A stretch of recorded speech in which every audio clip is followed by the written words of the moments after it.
अक्षरा ऋतुराज और उसकी फैमिली को देख के काफ़ी हैरान हो जाती है और जब वो कमरे में आती है तो काफ़ी डर जाती है। वह वर्षा से ये भी कहती है कि कहीं उसका ये रिश्ता भी ना टूट जाए।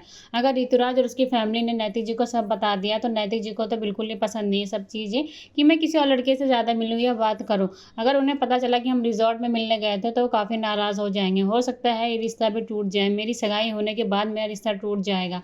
लेकिन वर्षा कहती है कि ऐसा कुछ नहीं होगा, वो रिश्ता तेरी नैतिक जी से जुड़ने से पहले हुआ था और रिश्ते तो आते रहते हैं हर लड़की के लिए। अक्षरा बहुत ज़्यादा घबरा जाती है, तभी वहाँ पे दादी और जो राशि होती है वो आ जाते हैं, उसको समझाने की काफ़ी कोशिश करते हैं और ये भी कहते हैं कि ऋतुराज की माँ ने उससे वादा किया है कि वो किसी से कुछ भी नहीं कहेंगे और नीचे जो अभी बात संभाली उन्होंने ही संभाली है।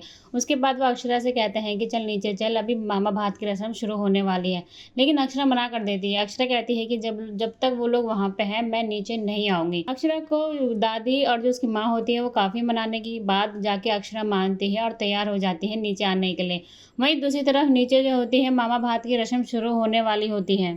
नीचे सब लोग अक्षरा का इंतजार करते हैं, तभी वहाँ पे अक्षरा आ जाती है और सभी लोग मामा भात की रस्म करना शुरू कर देते हैं। उसके बाद अक्षरा के जो मामा होते हैं वो आते हैं और अक्षरा की मामा भात की रस्म शुरू कर देते हैं। मामा जो होते हैं वो सारे गहने चढ़ाते हैं और नानी आती है और दिखावा करने लग जाती है कि 1.5 लाख नगद है और बाकी जो गहने हैं वो सब अलग है। उसके बाद नानी ये भी कहती है कि मैंने पहले ही कहा था कि हम अपने अक्षरा को सोने से लाद देंगे और वही हम कर रहे हैं।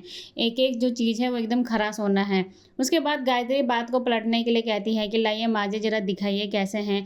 उसके बाद नानी कहती है कि देखना क्या है, तुम ही अपनी बहू को पहना दो। जैसे ही गायत्री वो सोने का हार पकड़ती है तो उसमें से एक लड़ी टूट जाती है।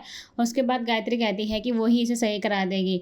लेकिन अक्षरा के जो मामा होते हैं वो काफ़ी डर जाते हैं। उन्हें लगता है कि कहीं उनको ये पता ना चल जाए ये सोने का नहीं बल्कि इसमें सोने का पानी चढ़ा और ये चांदी का है। लेकिन काफ़ी कहने के बाद भी गायत्री कहती है कि उनका बिजनेस है सोने का ही, तो वो सही करवा देंगी। लेकिन नानी कहती है ठीक है, अगर आप लोग कह रहे हैं तो आप लोग ही सही करवा देना। वहीं दूसरी तरफ अक्षरा काफ़ी घबराई हुई होती है। उसे डर लगता है कि कहीं उसकी जो बात है ऋतुराज वाली वो सामने ना आ जाए।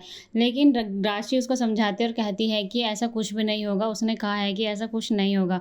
तभी वहाँ पे शंकरिताई आ जाती है और शंकरिताई को देख के सब लोग डर जाते हैं। ये सोचते हैं कि कहीं कहीं ना कहीं शंकरिताई ऋतुराज को पहचान न लें और बात सामने ना आ जाए। सभी लोग बात को संभाल लेते हैं और जो शंकरिताई होती है उसको भी बता देते हैं कि जो भी बात है वो सामने ना आए। लेकिन शंकरिताई कहती है कि मैं तो अपनी तरफ से पूरी कोशिश करूंगी कि मैं ये बात यही ख़त्म कर दूं। लेकिन लड़के वाले अगर यहाँ पे उन्होंने बात नहीं करी है, हो सकता है घर जाके वो अपना मुंह खोल ले, तब क्या करोगे। और ऐसी बातें छिपती नहीं है, एक ना एक दिन सामने आ ही जाती हैं। राशि काफ़ी डर जाती है और वो भगवान से प्रार्थना करती है कि अक्षरा के साथ कोई भी अन्याय ना हो, बस उसकी शादी अच्छे से हो जाए।